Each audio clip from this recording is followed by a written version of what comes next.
Greetings, everyone. Peace and blessings be unto you all. I am Minister Jamie Eatman, and I'd like to thank you all for joining me. Those of you who are here already and those who shall come later or view this later. We always start with prayer, and today it's no different. Let us pray. Most Holy Father, we most humbly come before you. We give you honor, we give you glory, and we give you praise. We thank you for all that you have done, all that you're doing, and all that you're going to do. We thank you for the wisdom, knowledge, understanding, and revelation. We pray you add to that revelation that we indeed in this hour might come to the knowledge of not only your identity, but your identity, our relationship, that we might have profitable outcomes in our lives. We pray you bless everyone that shall see this program. I pray something's going to be said that be a blessing to them. Open eyes, minds, and hearts. We just pray you'll have your will and have your way, that somehow we will bring you honor and glory. These blessings I most humbly pray in the spirit of Christ. Amen. Amen and amen. Amen. All right, everyone. Those of you who may not have joined us before now, the program is on the rise movement, and we're actually going to be going over the Black Panthers Party 10-point plan. I think we got through 1 through 6, and Brother Gregory can give you a better update than that. Brother Gregory is not on the screen right now. There's something with our icons where if you're not in the room, it won't show it. So ask you all to Okay. please bear with us. So Brother Gregory, if you would be so kind, I'm going to turn it over to you and let you take us through, wrap us up, whatever happens with that, and then I'll come back on.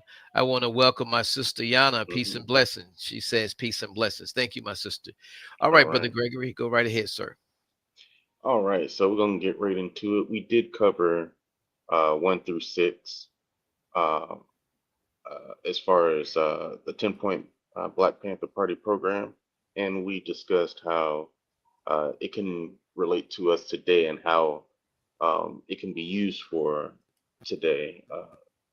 Just a brief overview. Point one was to determine our freedom and how we can determine our destiny through that freedom.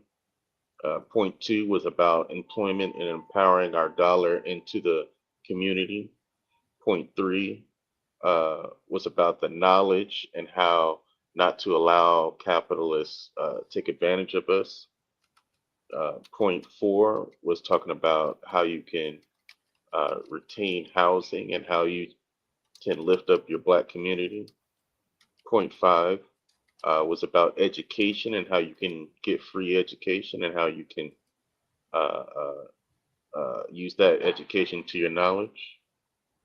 And point six was about military service and how it can be used against you or it can be used for you. Okay. And so now we're going to talk about point seven. And in point seven, it covers quite a bit, but let's go over what it says. So it says we want an immediate end to police brutality and the murder of Black people. We believe we can end police brutality in our Black communities by organizing Black self-defense groups that are dedicated to defending our Black community from racist police oppression and brutality. The Second Amendment to the Constitution of the United States give us the right to bear arms. We therefore believe that all Black people should arm themselves for self-defense. Now, a lot of people may not agree with how they word this, but I think the premise is still there. I don't think it matters if you're Black or white, human, brown or yellow. You should always have a defense to someone. Now, uh, they were referring to weapons like guns and knives and things of that nature, but they also were talking about knowledge. You could defend yourself with knowledge. If you have the knowledge to defend yourself, then no one can get over on you. No one can attack you because everyone is trying to attack you left and right. Everyone, even people you think you call friend, they can attack you. But if you have the knowledge to defend yourself, then they can't attack you. Their attacks will just be left flat. And a good example is my brother and I. We always have this debate. It's about who is the greatest basketball player of all time, and he's 7 years younger than me. So of course he saw LeBron James come up and saw him play, whereas I had the ability to see Michael Jordan play. And someone older than me, like my father, he didn't really follow basketball, but he knew about Bill Russell and Wilt Chamberlain, and he would easily say, "No, they're the greatest of all time." And the one thing that we all can agree on, which uh, uh, is they were all great players, and they were all great players during their time. We can all agree on that. However, when my brother and I get into it about this argument, he usually has a very weak defense, and I have a very good offense. There's a lot of things he could say, but I'm not going to give him the ammunition to say it unless he listens to this show. But he could always, bring up points that could defend his point of view. I usually have all the defense to defend my point of view, and we're just talking. We're not physically handling each other. We're just talking about what we believe in and what we uh, uh, what we think to be true. Because um, greatest of all time is not a numerical title that you earn. It's usually an opinion of others. And so, um, you know, people people have their top greatest of all time in every category of life. Like I could ask someone who's the greatest singer of all time. Someone may say Whitney Houston. Someone else may say Otis Redding, but that's just an opinion. So when it comes down to it, your defense must be facts. So you Let, have let, to have the knowledge of your facts. let me throw a question at you, Brother Gregory, just to see. Yeah. And this would actually is opinion or a fact, either way you want to look at it. I want to see how you answer this. Hmm. With what you're saying about the discussion you all had about who's the greatest, does that sound somewhat like who's the GOAT, who's the queen? Well, When yeah, the when we GOAT hear is the no, I'm not acronym. asking Okay. right. Okay, I got you. But no, I'm asking that question for a reason, because when we start studying something or we start looking at things, we can get lost in trying to put somebody out front or somebody's greater. And I'm saying that because we're having this discussion concerning the Black Panthers and those 10 points, because it was something supposedly for a people, not just a party. So when we get into the discussions, like you say, you and your brother discussing who's the greatest, LeBron James or whatever, there's a picture. And this picture is twofold. It was Gary Coleman as a little young boy standing in front of a mirror with a cape on, and I guess Reeves, the guy that was played Superman, standing behind him. And I said this is twofold because, one, the fact that a white man is standing behind a black child, and the black child idolizing a black man, there was a problem with that psychologically. But on the other side of that, when children look in the mirror, they need to see something that they can aim for. The thought of an individual makes us better individuals. But what are your thoughts of the need for something greater than the individual, for the party or for the people, to the point that something rather than my just saying I'm on the rise, my going about trying to help other individuals to rise? And what comes to mind is this: the poem about greatness, that greatness is in all of us. But the most important line I think in there is when you let your light shine, you liberate others to let their light shine. And I'm asking that question because, to bring this back to the point that we are on, are all of these points, they were written from a perspective of kind of demand, but at the same time, those demands were being made. There was something that was going along with improving our people, their self-worth and their views and their values. Hmm. Those are some things that are very significant, because when we start looking at the individual traits, like you were saying, we all get into that. Everybody wants to be whoever the hottest, whoever the coolest. We want to wear the best shoes. We want to, I mean, that opens the door to media and how the media exploits and brings some of the things that we may be building up All right. and tear them down. So to answer your question, it all comes down to facts.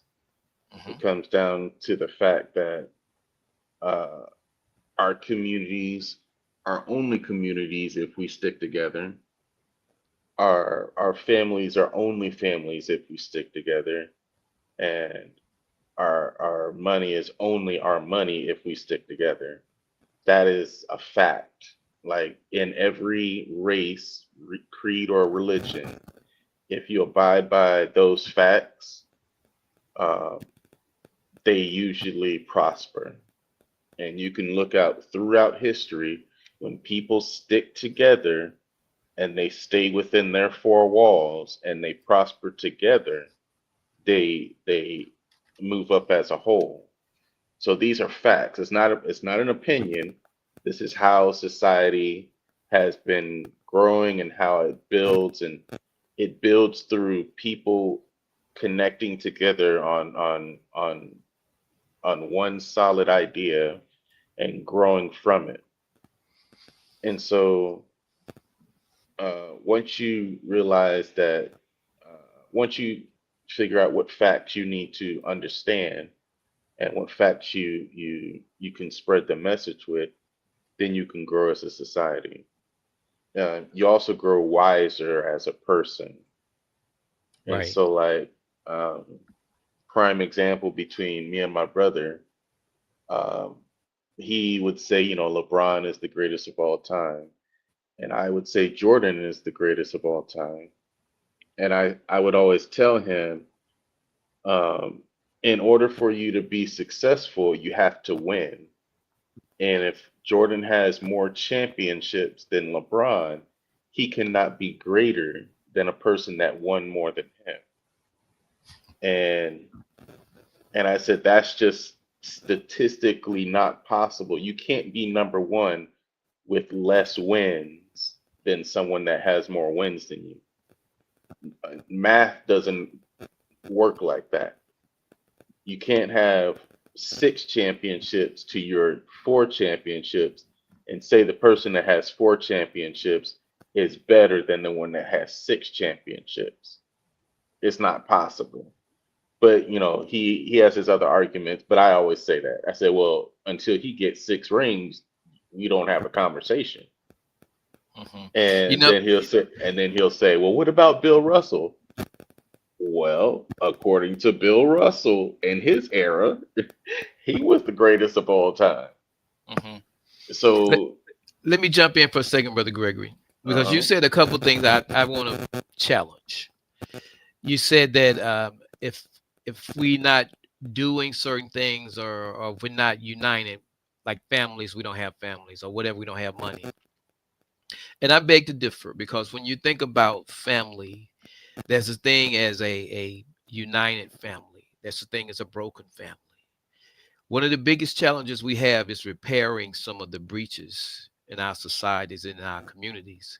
We still have communities, but we need to be able to assess those communities and see where to begin in repairing them.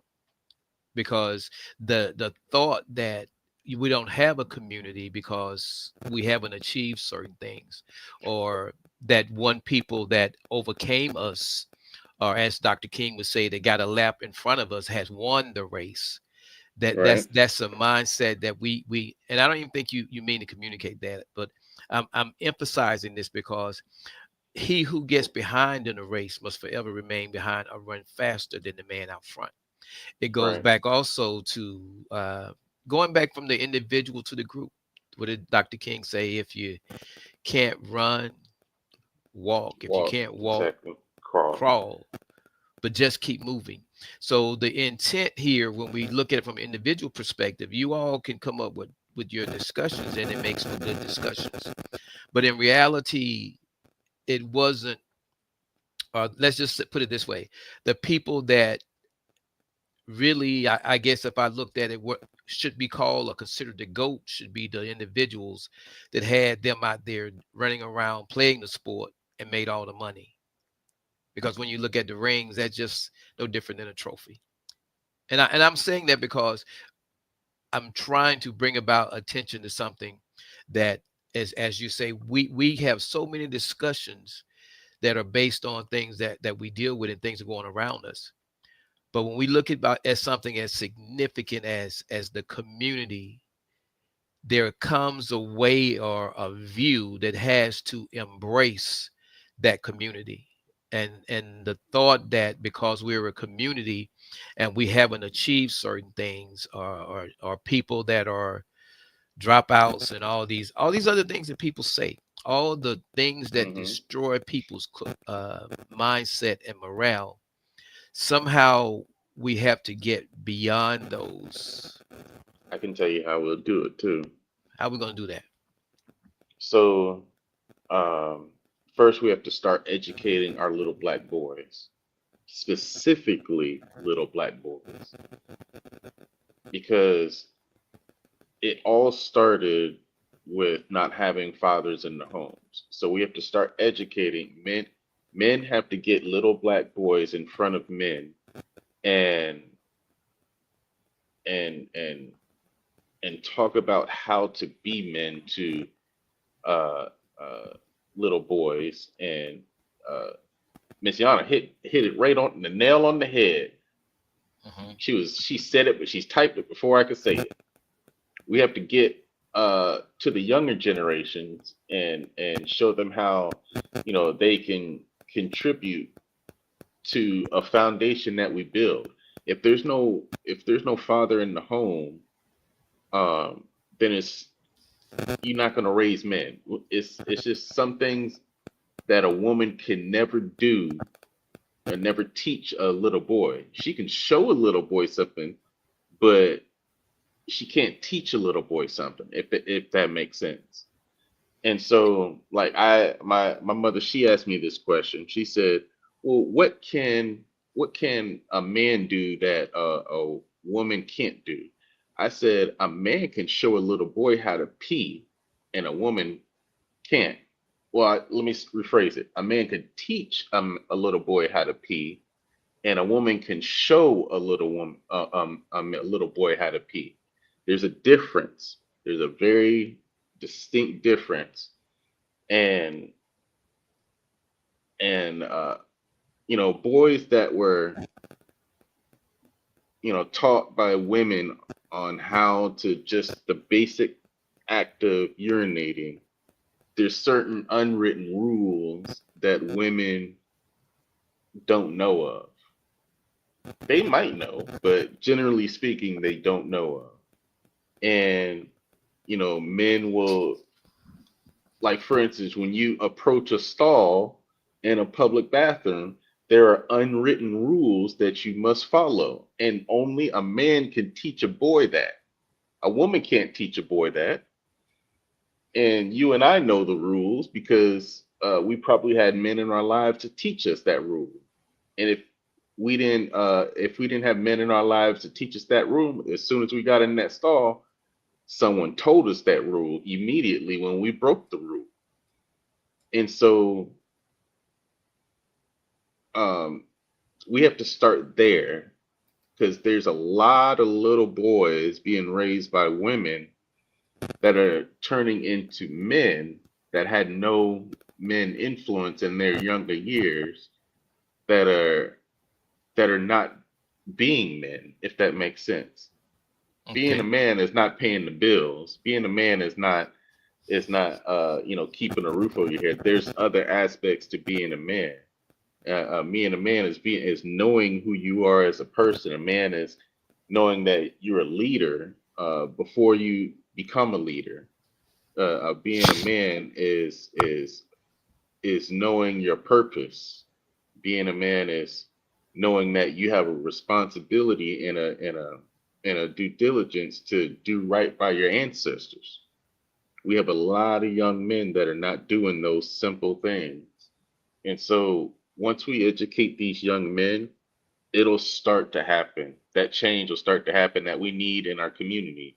And once we do that, that community will start to change. It'll start to establish itself. It'll start to break away from the hate. It'll start to defend itself because when you don't have men to defend the community, all you have left is women that need somebody to depend on to defend their community. And Hmm. unfortunately, it's the government. You don't want women to depend on the government to defend their community. You want men in the house to defend the community. Brother Gregory, I, Yes, I sir. hear what you're saying, and I love what Sister Yana wrote, but it actually proves my point. When you look at GOAT, greatest of all times, you're looking to bestow something on someone. And from generation to generation, some of the GOATs, if you look at how things have changed as time progresses, are really would be goats. As a matter of Hmm. fact, look at it this way. Um, Goats, if you look at them in the Bible, they aren't really spoken very highly of. The lambs, the sheeps, and the goats. There's a reason that the term goat was used that way in the Bible because of the nature of them. And when you look at the term that we're looking at, goat, if we take on that mindset that we're always looking for the greatest, we pay homage. We are honoring this person. We recognize them as that. But in reality, um, and I know most people probably aren't spiritual or may not even get this, but the Bible makes reference to greatness, and it's not nothing like what you would call a goat. It's actually what you would call a servant. So when I read a term like that, and Sister Yana, I didn't realize that that was an acronym. I've heard it, but I just learned something. But Hmm. when in reality, when you think about it, it proves my point in that as long as we are given our goats, we're going to have that which whoever speaks the loudest has the most credibility gives us. So, for example, you just referenced raising children. If you look Hmm. at some of the men today, I can talk about this and really wouldn't care who was offended. You know, the fact that we've gotten to the point where some of our goats, as you all call them, are wearing their pants down their ass. You gotten to the point now where our young ladies don't feel like they're young ladies unless they're showing everything they got. Hmm. So when you start looking at those individuals, for example, Beyonce is a sellout. Beyonce is like, I guess, number one. You hear the name, even Trump's little Beyonce song that he did. You know, when someone gets to that point and they have that type following, depending on their views, their standards, it's going to impact your community. So when you say about the men being there, I disagree with that because family's a family. If there's a man there, that child is going to be raised. A woman can raise a male child. Now, the type of man he's going to be is going to be impacted by that. And I say that because in reality, there are some men today that were raised by women. And there were some men today that were rebellious as hell. There were some people today that just don't have the what we would call fatherly or men-like traits that they care enough to raise anyone else with those traits. So the bottom line becomes this: is in our community as a people that that that woman raising a man can't raise a male child. There's far too many families that were raised when the male wasn't there. If you look Well, at the yeah, I wasn't saying she can't do it. I said there's things that he needs to learn that a woman unfortunately just can't teach him. Well, that example you gave, Brother Gregory, that's a good example. I think you used the word teach versus whatever, but I Show, would yeah. I would probably use the word demonstrate. She can't demonstrate, but as far as teaching, some people we learn differently. So I'm being told and all of that. But I get your point. But I'm trying to bring this home to a point of community. When those points, getting back to our topic, when we start talking about those 10 points, they were written not for our goats, not for our greatest, not for our least, but for a people. And if we're going to move forward, and you said this early on, if we're going to move forward and make true progress, it's not enough that a couple of people move ahead and the rest remain behind. It's not Hmm. enough that somebody can boast, well, I overcame this, or I did this, or I did that. One of the greatest men statements I've heard a man make was, when you tell them about me, don't tell them that I had a doctoral degree. Don't tell them that I won a Nobel Peace Prize. He stripped himself of everything that he had and basically said, tell them that I tried to love somebody. And I'm saying that to say, because where we are going is so far from where we are. I mean, to get there, there's certain mindsets that we have to change. There's some people that have been given to us as goats that we need to give back. And I'll just leave it at that. Okay. I uh I see your point with entertainers. Um, entertainers keep getting thrown in people's faces for whatever reason, whether it's good or bad. I do see your point in that. Um, I was raised in the 80s and 90s, so entertainers were just that, entertainers. I ain't believe anything they said. If it didn't come from someone of substance, like a leader, I usually didn't listen to them. Entertainers to me are not leaders. They're Right. entertainers. They're Well, let supposed to me throw this at make you. you feel good. Let me throw this at you, Brother Greg, and then we'll go to point eight. I was actually doing some research on past movements. And to my surprise, of the movements concerning Black people, there was one that was called the hip hop and economic movement, Hmm. because and they were entertainers.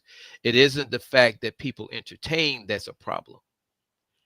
It's how far they go and what they're doing to entertain that becomes a problem. Hmm. I So I just agree. just wanted to add that. But let us go on. What's our next one?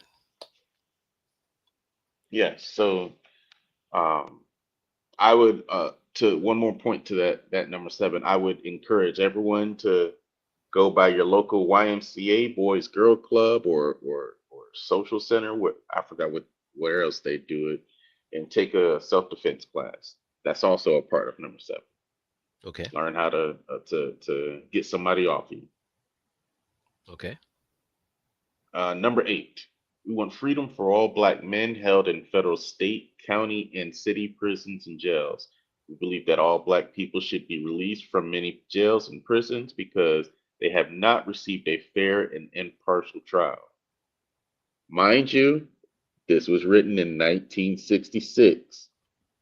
That was mostly true. Today, in 2025, there's some people I wouldn't let out. I'm gonna be honest with you. There's a couple people I would just say, they kind of deserve to be in there. Okay. So I do agree with the sentiment of it, meaning if you get locked up for not committing a crime, if you get locked up for just being Black, I do agree that they should be released.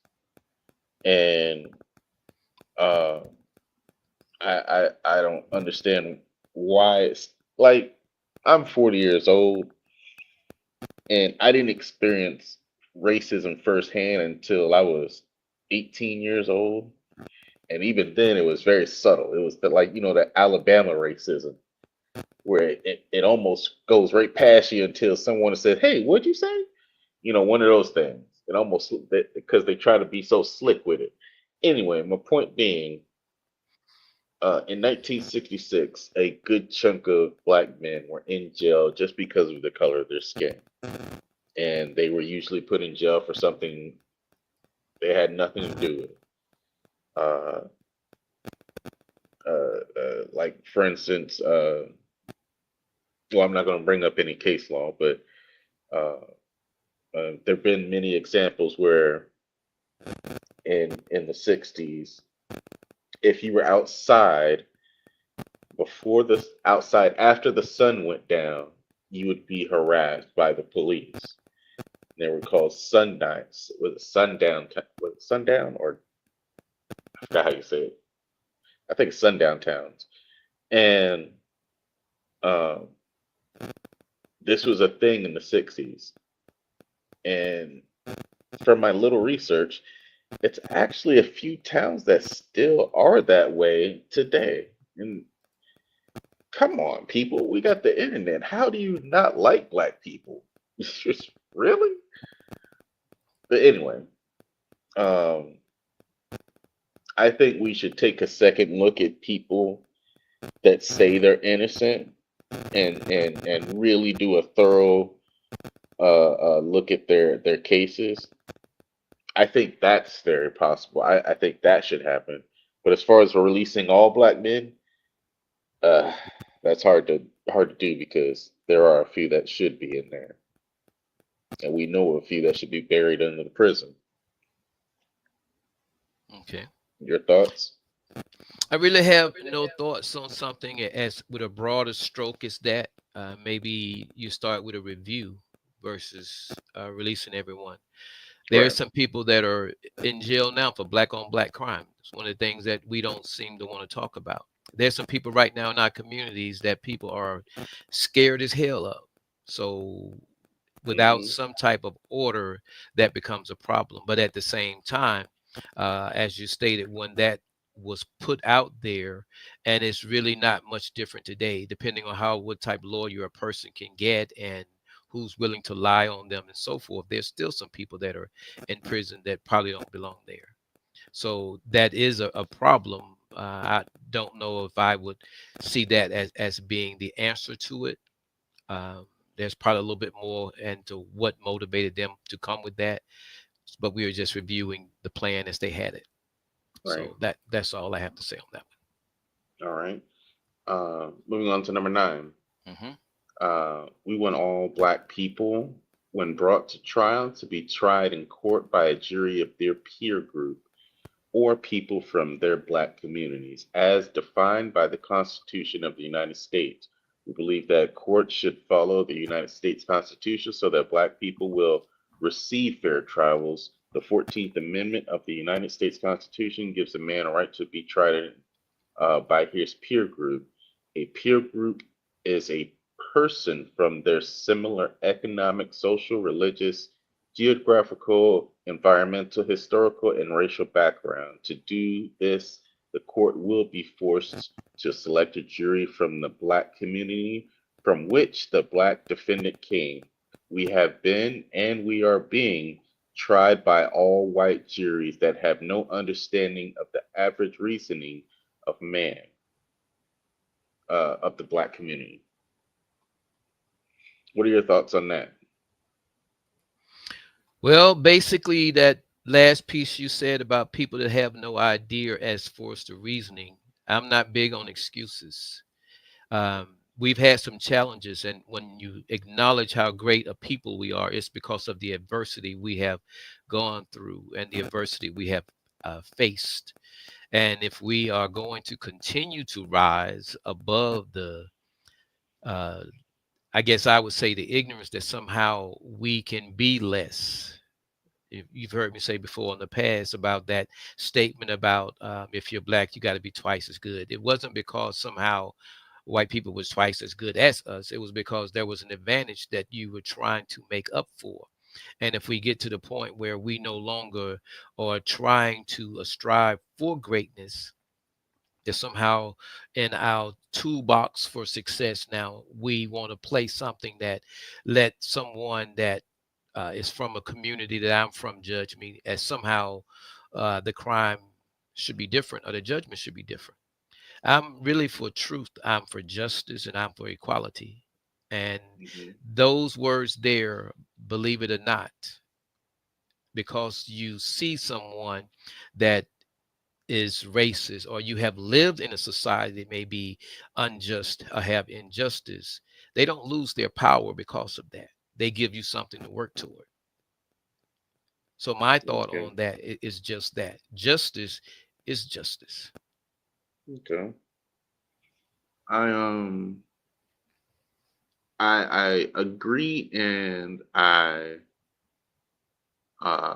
I kind of don't agree with that sentiment. Meaning, I do agree uh, that they should have the jury should have an understanding of your background. Meaning, they don't the whoever the lawyers are, they don't have to explain much. They could say, "Oh, you grew up in South Georgia, or you grew up in North Georgia." Those people from North Georgia should have an understanding of what it's like to grow up in North Georgia, instead of getting somebody that never grew up in Georgia, just happened to move to Georgia from California and don't have no experience in Georgia life, which they don't. If you don't, like, people will tell you, if they grew up on one side of the United States, their experience is different from the other side of the United States. But Brother So, Gregory, yes, there sir. there are tracks. You know, there used to be these train tracks that separated white people from black people. So what Hmm. you're saying, if you were to actually hold that accountable, there would never be any progress because Well, justice. I was getting to that point. I was Okay, getting there. all right, go ahead. Yeah. So with the lack of experience from one side of the tracks to the other side of the tracks, there has to be the ability to cross over. So that's why I'm saying I agree with it a little bit. Meaning, out of the 12 jurors, I would say six of them should be from that neighborhood. The other six should be able to have a lawyer that explains to them where their background is from and why they're innocent. And then if you can convince those other six people that, well, dang, he didn't even do the crime, or he's innocent, then he should be exonerated from that crime.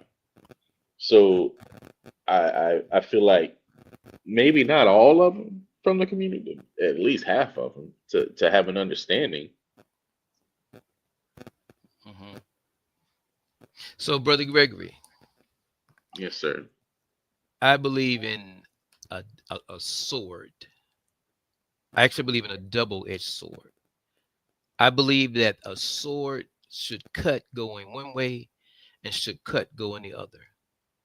So for Hmm. you to make the statement that you believe that they should have a jury of their peers, but we will let half be other than that jury, you obviously don't really believe that. Because if you believe that, then that's what I'm saying to you now is those things that we believe and we stand behind are those things that we need to be advocating for. If you actually believe that, then double-mindedness on it shouldn't be tolerated. So when that is violated, then it is a clear violation. But if you go Okay. with the half and half, it, standards work like this. If you tell someone, it's like us driving. If the speed limit is 50, we're gonna go 60. If the speed limit is 70, we're gonna go 80. And I don't mean all of us, but some of us would do that because and I just this thing about Hmm. 10, between 10 and 15, you can probably get away with speeding. People are going to push that. So when you write things that are not uh, concrete or just, you end up with injustice. Okay. So if it's justice that you see it and believe it that way, then that should be the thing that goes, and we are arguing in the court. During the civil rights, we had attorneys that argued against issues that they found to be or thought to be a certain way. And it was those battles that they won that were able to change things without a single, I shouldn't say a single blow being thrown, because I know there was some people that was hit hard enough that they probably turned right back around and return that. But my point is, change is one of those things that we have to, if we're gonna live by the sword, we got to die by it. Hmm. So if we're gonna say something, let us mean what we're saying. What I was about to say to you earlier about those tracks is because if you come up with what is supposed to be just on your side of the tracks, and someone attacks a black man because he's on the wrong side of the tracks. Now, you just wanted someone to understand how you came up, or how black people came up, and somehow find them innocent. And you didn't say that, but I'm just giving you this example. It may be a little Hmm. extreme. But if this person is supposed to be given a certain grace because they're black versus someone that's not, we aren't talking justice anymore. So Right. when we, I agree with that. If they did do this crime, I'm not trying to convince them that they didn't do a crime. But if they didn't do a crime, it would be easier to convince someone that has been convicted of wrongdoing. I mean, not convicted, but has been accused of wrongdoing. And okay. so, if if if you have half a group, six of them saying, "Well, shoot, someone has I've been pulled over by a cop for no reason. I know exactly what that feels like." And then the other half is, "Well, I'm sure they had a reason." Uh, then it's at that point you can have a dialogue in that jury room, because what happens after each day is those jurors they go back to and the only people they can talk to are each other. So if those six people don't understand what it's like to be pulled over for no reason, to be accused of something for no reason other than the color of their skin, it they have plenty of time to get educated on that from the other jurors. Hmm. Sundown towns. That is right. Thank you, Lady Internet. Okay. Well, then let me go over these other comments here as well. Sister Yana writes, those with a platform must use it positivity, or they are going to lose a generation. I like that positivity comment, but at the same time, if we are concerned with gaining a generation, the question becomes, how far are we going to go to gain them? What are we willing to lose to gain them? So when I look at and a generation and things that are going on, and I may be in maybe she actually meant Lucy, she wrote it there, but whatever it is, when I look at what's going on, justice and truth has to be at the forefront. Truth and justice, as it says, is marching, and it has a Hmm. cadence. And anybody that knows how to march can march to that cadence. But see, injustice, you got to find someone that has something in common with you. That's where racism comes in at. That's where we result to racism to deal with racism. So it becomes a black and white issue, a legitimate in our minds black and white issue. So when we go before the courts, which may be ruled by this person or that person, then we end up with injustice. But based on the system that we somehow brought to the forefront or we are supportive of. So when we start supporting justice, that's what I love about the civil rights. When you find those cases that they found cases that challenged the law. They wasn't coming give me nothing because I'm bad black. They were coming demanding justice. And if we take that approach, we'll know when to put our children in check. We'll know when a generation needs to um, get behind versus out front. There's some things that if we were to put them in perspective, we'd be able to achieve a lot more. We'd be able to march to a cadence. And when you're marching to a cadence, it's different than a crowd. It's different than a game. It's different than chaos. Chaos out of order. I mean, order comes from chaos. And right now, things are chaotic. So as we're moving forward, we're looking to establish some order. And that real order comes from real people trying to get on a real mindset that is greater than the mindset of each individual. And the only way you do that is that which is just. Most people know what's just. Most people know what's right. And when they don't, it's easier to speak to those who may violate that than to try to come up with some justification as to why this or that should be tolerated. If someone is wrong, call them wrong. If someone is lying, call them liar. Hmm. And that'll settle that. But go ahead, sir. Oh, All there was right. a couple, two other comments. Apostle Harris says, "Good evening, grace, peace and blessings, Apostle." And Sister Yana says, "Women are not looking for men to represent them in the community. They are the underdog. They are the underdog and coming to do it themselves." Now, you notice how you're coming earlier about men, and you notice her comment about women, and elders would probably tell both of you that this isn't a male or female discussion. We're talking Right. about our people. Community. Yeah. So Community. at this point, we're gonna shut that down before it even becomes an issue.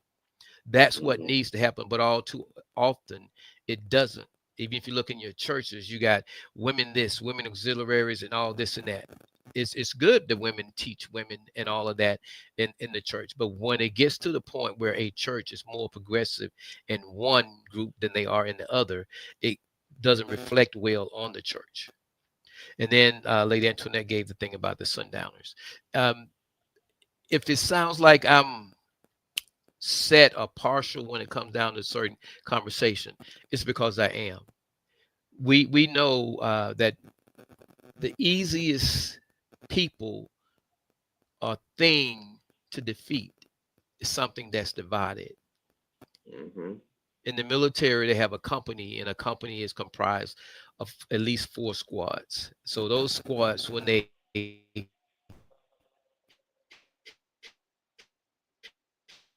move, they have this one thing called a strategy. They have this one thing called a I think that's the name for it. But it is so precise that they turn on themselves and they go the other way. And all it takes is for one person not to know where they're going. That's the type of order and precision that's needed today. Hmm. If we're gonna rise, that's the way that we're gonna do it. Not in marching literally, but in a mindset and what we desire and the spirit in which we go after it is that important. Hmm. Go ahead, sir. All right. We talked about today. We talked about number seven, number eight, and we talked about number nine about the jury of our peers. The last one uh, we're going to talk about. It says we want land, bread, housing, education, clothing, justice, and peace. When in the course of human rights, it becomes necessary for one people to dissolve the political bands which have connected them to another, and to assume among the powers of the earth the separate and equal stations to which laws of nature and nature's God entitled them. A decent respect of the opinions of mankind requires that they should declare the causes which impel them to the separation. We hold these truths to be self evident, that all men are created equal, that they are endowed by their Creator with certain inalienable rights, that among these are life, liberty, and the pursuit of happiness. That to secure these rights, governments are instituted among men, deriving their just powers from the consent of the governed, that whenever any form of government becomes destructive of these ends, it is the right of the people to alter or abolish it and to institute a new government, laying its foundation on such principles and organizations and powers, such form as them shall seem the most likely to affect their safety and happiness. It's a little bit longer, but essentially, it says that we should be able to govern ourselves. The Constitution says we can govern ourselves. The Constitution says um, that we should be able to do things without the government interfering. And so that first sentence basically sums up everything in the 10th point. We want land, bread, housing, education, clothing, justice, and peace. And that's basically all the points. We want the land that we are owed. We want the food that the government promised us. We want the housing that the government promised us. We want the education not to cost anything that the government promised us. And we will have the clothing, justice, and peace as a result of those things. And Hmm. so, uh, to briefly talk about that, it's basically quoting sections of the Constitution uh, we're learning. And so with this, I really feel like on the 10th point, they're trying to say that they're created equal as the next person that's not their skin color. And we should all have the right to pursue, life, liberty, and happiness. And the governments are just man-made rules. So we have to also, not forget that uh, God said, uh, follow His rules. So I feel like we have a lot to do in our community, and it all starts with each individual of knowing their purpose, knowing what they're supposed to do, and knowing that they have the ability to help. They have the ability to contribute to the community. What do you think? I think, you know, one of the things we have to get past is the individual. Anytime you start talking community and you go back to the individual, that's a hard thing to explain in a community. As a matter of fact, if you think about the concept of biblical teachings, one body, many members, but the body has a head. There's a certain mindset that everyone knows is to work toward. So when you look at our community and you the way you said that, it goes back to the individual. As long as it goes back to the individual, we're validating individual views, individual perspectives. When they came up with these 10 points here, these 10 points really didn't address us as a people. Sounds like they was more for the other people and how they wanted to be seen. And I think you have the Nation of Islam that have 10 points, what we want and what we believe and what we want. And there's nothing wrong with that. But at the end of the day, it has to be something greater than the individual. Greatness is in all of us. And when we rise to that greatness, we liberate others to become great. But as long as we are around, like you've heard the saying about how some children are so hyper, that's the excuse they use, that when they finish their work, because they're smarter than the others, they go around and they cause trouble. They call them, I guess, ADHD or whatever those terms they use.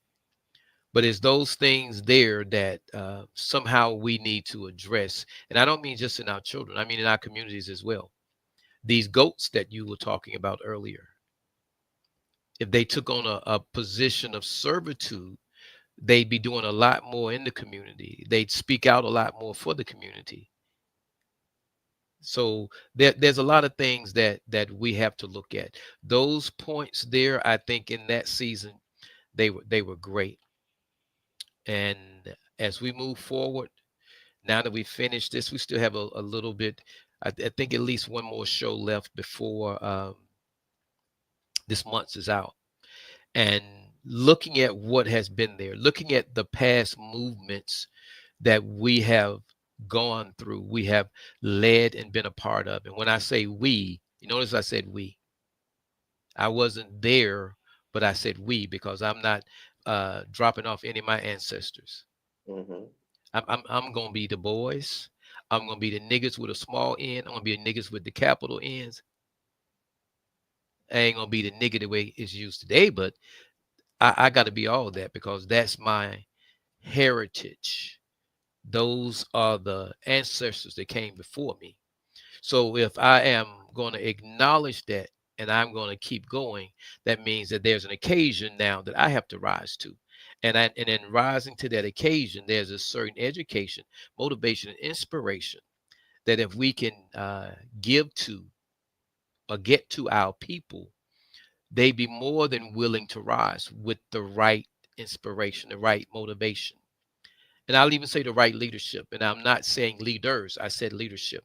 Once we get it in our head that we don't have to be designated leader to lead, then we'll feel like we owe it to our communities. We owe it to our groups. We owe it to our children, our husbands, our wives, our families to be the best at whatever we are. And when we get to that point and we rise to the occasion and begin to do that, we could actually bring about change overnight. And I said we because one individual, the only thing you really have control over as an individual is yourself. I can't be a self and control my household. I got to be a husband. I got to be a parent. If I'm a pastor, I can't be a self and manage a congregation. I got to be a pastor. And if I'm going to be a member of the community, I can't be a self and be a part of a community. So there's some identities that we really have to question. There's some relationships we have to reassess. And there's some outcomes that will change if we get the first portion right. That identity and the relationship, it will dictate the outcome. I do agree with that. Um, I think that's an important aspect of it is to make sure we focus on the community aspect of it. I do agree with that. Okay. All right. This is where I would normally ask any additional comments or questions. We're at 8:58, Brother Greg. Anything else you want to add, Okay. please do so and give us your as a matter of fact, let's back up. I did write in this statement that we was going to have our after action review based on overall all 10 of those points and where we are today. If you had to be a part of an after action review, it would be nice to have someone that wrote it. It would be nice to have some of those that it impacted. It would be nice to have some of those that oppose it. But here we are today, um, looking at something, and it's just the two or three or four of us. You all that are watching, please leave your comments as to your part in the after action review. So the first question, Brother Gregory, is what did they do right? Well, what did they do right is they decided that throughout the situation they would um, they would have to be able to um, educate themselves with the knowledge of how to do these things, how to follow through with these things, how to educate themselves in the community. Like prime example is on point 10, in order to recite the Constitution and understand the Constitution, they had to do some research. So that's what it took. And so I would say they definitely did a lot of research. They definitely understood their situation. They understood what their community needed. And I believe that's what we all need to do. Okay. Now, what could they have done better?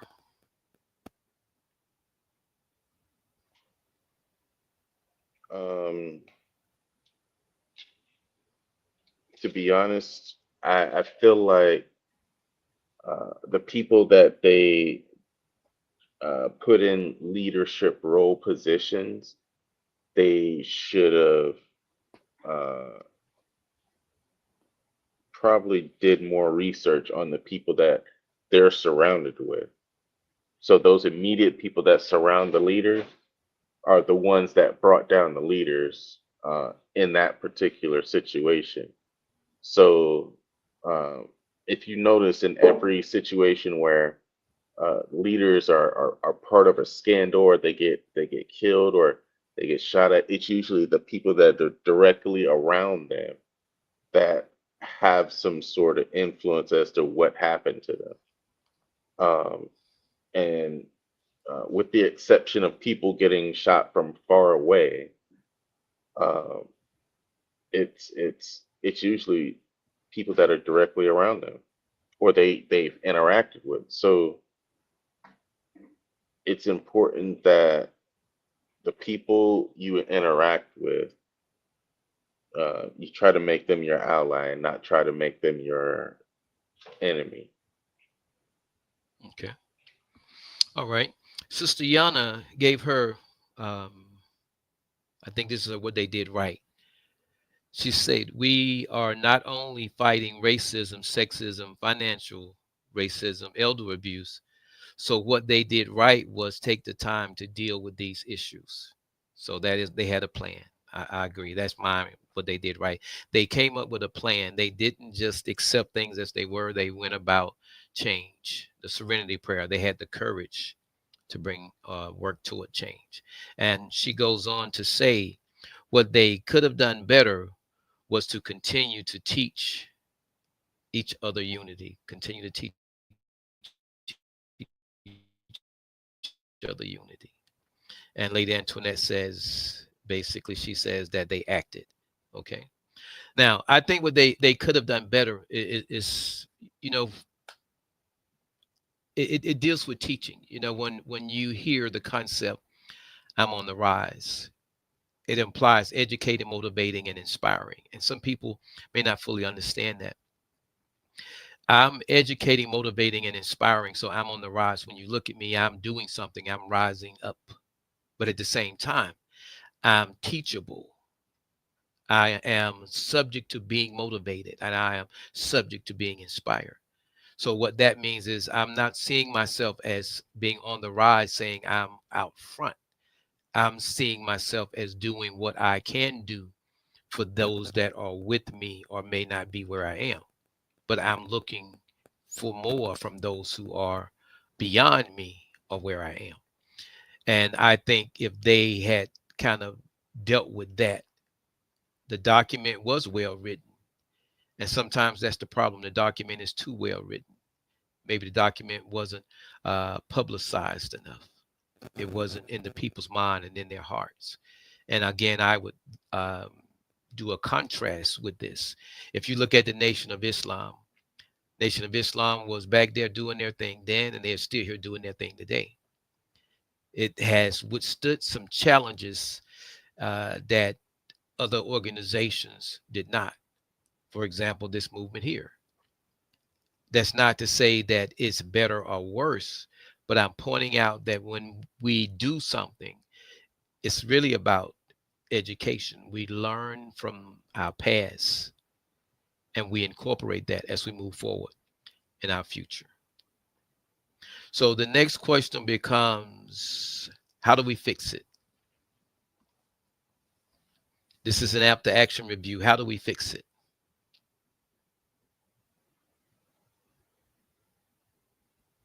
Um, how do we fix it?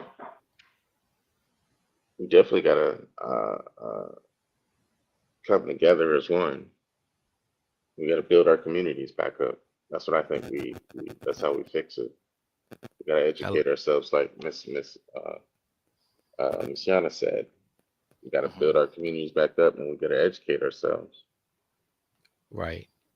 I like what you said, and I would say rather than come together as one, because that's the challenge. Believe it or not, there are people that say that Sunday is the most uh, what's the term they use? Segregated, yes, segregated day of the week. And the reason they say that is because people go to their various churches, their various denominations, their various religions, and they go and do what they call worshiping the God, their God. Usually, most is the one and the same God, but these people are so divided. So when you say come together um, as one, I would look at that more as come together on one accord. Because when you come together on one accord, that's a little bit different. Sister Yana says you can fix some things until you figure out what you can't fix something until you figure out what the problem is and face it. That's a good point. You can't fix certain things, you figure out what the problem is and face it. And the reality is, we have been facing that problem for a long time. As a matter of fact, so much so that there's a term that was coined, the paralysis of analysis, which means that we can study it so long that we can't do anything or won't do anything except analyze it. But I think, and I like what you said, Sister Yana, because that studying is so very important. And oh, my sister, Hands of Glory says she agrees with you, Sister Yana, that you can't fix something until you figure out what the problem is and face it. I like that. I like that. My sister and I had a conversation earlier, but um, we'll get back to that one. But for this topic here, when you look at the thought of where we are and people fixing things, if you look at the issue with the black people and the white people, and Brother Gregory's idea of how the white people have been in authority all this time, and all of a sudden now things are about to change. Where do these people come from? Why do they deserve these rights? Why should our rights be taken away? So everybody wants to analyze this. And sometimes you just have to put some things in motion and go with it. That's where that phrase paralysis of analysis came from. So my thought is one way of fixing it is you don't study the problem per se, because you need a whole team to assess the problem, and the problem changes. If you go and look at the governmental studies where they study this and that, each year they might have found something different. Supposedly it got better, then it got worse, or something was needed and it's no longer needed. Those are problems. My thought is you look at past movements and what they had in common, what they were fighting for, how did they fail, and what led to their success. And you get that, and you build something similar to that, so that when you're going about it, and I remind you, the civil rights movement didn't sit back and assess the laws, they challenged them. And if they had waited to continually assess them and analyze those laws without believing and confronting them, they were confronting before they got to court. They were talking them down before they started um, bringing them down. There's a saying, I always say this, it says, lead, follow, or get the hell out of the way. And we have to really question exactly what that means. When we're going someplace in leadership, there's some people that are militant, and you need militant people. You need militant minds, because when you're sitting at the table and we're talking those procrastinatory things that keeps us from moving, those are the individuals there that's going to try to light that fire, almost make you feel compelled. So you end up with someone who might have done very little, and someone who isn't doing what they like to do, But again, now they're in cadence. That's how we change it. And it's going to take that. And that isn't something that you talk into being. That isn't something you wish into being. That's something you have to bring into being. So, as it was said, we have some difficult days ahead of us. And I do believe, just as Dr. King, we're going to get there. And it isn't just a black or white thing. Freedom, justice, equality, and peace. How many of y'all know that's the Nation of Islam flag? The four corners: freedom, justice, equality, and peace are Islam. I have no problem with any of the so-called religions, but what I have a problem with is lies. So when we come and we can pursue truth, then we can sit down, we can break bread, we can do whatever. But I'm not getting behind anything that's black if it ain't right. And white don't make it right. Freedom and justice and truth are my watchwords. So I believe that's how we change it. So now the question, this last question becomes, and before I give y'all this last question, because I want y'all to go out on that one. My sister says, you also have to know how to apply what you've been taught. That is correct. Yana says, I agree. Hands of glory. Application, 59% of the problem. And yep, my sister says, yep. So now the question becomes, how do we fix it? We just addressed that. But the next question is when do we do it again? Now that's the question. When do we do it again? And I can tell you all now, it's already started. If you look above my head, the words that are backwards that you only see half of says the rise. And there's a rising sun indicating a new day. And above that, it says the OTR movement, which is the on the rise movement. I think the biggest thing that we're missing today is a spirit of a movement. The on the rise movement, hopefully those who can see themselves beyond their own movement long enough to realize that being on the rise, you don't get on the rise until you're serving somebody. You don't get on the rise until you're making a difference. That they can lend their fire, lend their flame to the on the rise movement, because it's not about my brand and it's certainly not about yours. It's about our people. And when we can say things like, I'm Minister Jamie Eatman and I am on the rise, you all don't hear me, but you will. Peace and blessings be unto you all. Brother Gregory, did you give your Emmy moment? Oh, you know what? I didn't. My I'm Emmy allow you moment that moment. is, yes, my Emmy moment is when we were talking about how referring to the GOAT, how we need to be leaders in our group and be leaders of our community, and how we need to uh, look at each other as potential leaders, and uh, and how we can raise our community up and move together as one.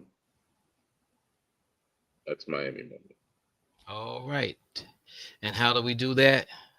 I don't know, but listen.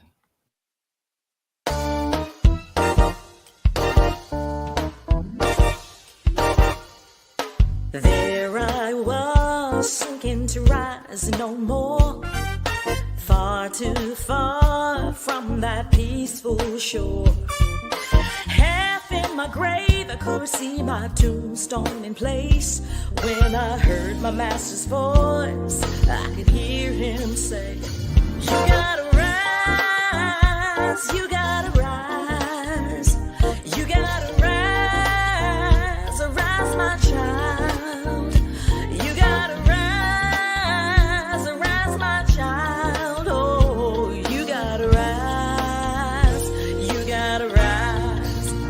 Driven by the storms of life, enduring so much strife, I had lost my way, even found it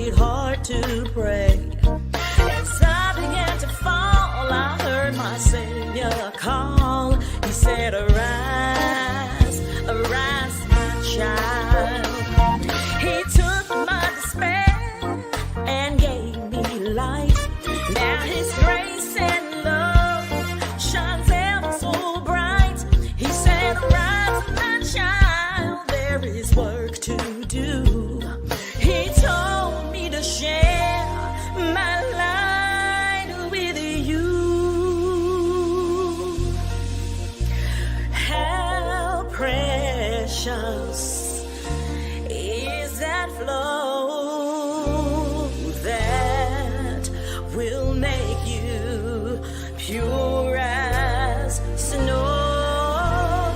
No other help I know. You gotta rise. Oh, you gotta rise. You gotta rise. You gotta rise. Rise, my child. You gotta rise. Rise, my child. Oh, you gotta rise. You gotta rise. You gotta rise. You gotta rise. You gotta rise. Rise, my child. Yeah. You gotta rise. Rise, my child. Oh, you gotta rise. You gotta rise. You gotta rise. You gotta rise. You gotta rise. Gotta rise. Rise above hate. Gotta rise. Rise in love. Gotta rise. Rise from despair. Gotta rise. Rise in hope. Gotta rise. Rise above war. Gotta rise. Rise in peace. Gotta rise. You've gotta rise. Gotta rise. You've gotta rise. Gotta rise. Jesus is the way. Gotta rise. The truth and the light. Gotta rise. Just trust in Him. You'll be alright. Gotta rise. Rise in love. Rise. You gotta rise. You gotta rise.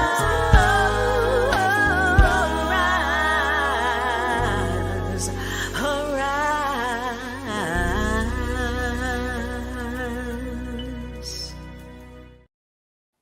As you all can see on the screen, we have a comment there by Sister Yana. And why is that comment posted again? Because there were some comments in the room that I wanted to make sure I go down them. And Sister Yana says, I agree. Hands of glory application is 59% of the problem. LOL. And Apostle Harris says, I agree with Yana. And she said that now is the time that we started. We do it now. And she went on to say, if not now, when? She also says, I enjoyed, very interesting. And Sister Yana says, I'm glad I stopped in. Thank you for your inspirational messages. We're glad you all stopped in as well. Not only those who had a chance to leave messages, but those who did not. And I want to encourage you all to join us on the Rise movement. You know, when it comes down to getting behind something, it's always good to have the movement or a movement to get behind. It makes a world of difference. So I want to invite you all out Wednesday. Greetings, peace and blessings. You're invited to Rise to Prosperity, Wednesday evenings at 8 p.m. I, Lady Antoinette, and my co-host, Minister Jamie Eatman, would love for you to join us, our panelists, and our conversation room guests Wednesday evenings at 8 p.m. as we rise to prosperity. All right. And one thing I want you all to plan for, if you can save the date, March 1st, 2025, that is when we will be doing an event in Augusta, Georgia. Augusta, Georgia is really the birthplace, not the home, but the birthplace of the Rise. The event is the On the Rise, and it's going to be On the Rise in an Ever-Changing World. And its subtitle is The Spirit of Truth. This event will be held at the Comfort Inn Suite on Jimmy Dyer's Parkway. But don't worry if you don't know where that is, because as usual, most of what we do, it will be broadcast. So that's Saturday from 10 to 4 p.m., 1 or the 1st of March. I do hope you all will join us. And I just want to leave you all with this thought, right, as my wife would say, right. This is no time to engage in the luxury of cooling off or to take the tranquilizing drug of gradualism. And I, for one, will join in with anyone, don't care what color you are, as long as you want to change this miserable condition that exists on this earth. Greetings, I am Jamie Eaton. Join me Fridays at 8 p.m. for On the Rise movement. All right, everyone. Thank you all. And today you have been with us on the Rise movement Fridays at 8 p.m. Thank you all for joining us. Peace and blessings. Until the next time, whatever occasion you're presented with, rise to it.